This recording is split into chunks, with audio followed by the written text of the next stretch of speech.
Welcome, today in front of me XIAOMI Redmi Note 8 Pro, and I'll show you how to change device name on this device. So first you should go to the settings and here tap on the about phone section.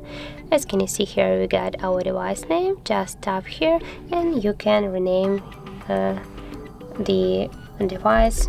Just here you can delete the information and enter the new name, for example my name. And then just here tap to OK, and as can you see, we just changed our device name successfully. So that's how it looks. If you found this video helpful, remember to leave a like, comment and subscribe our channel.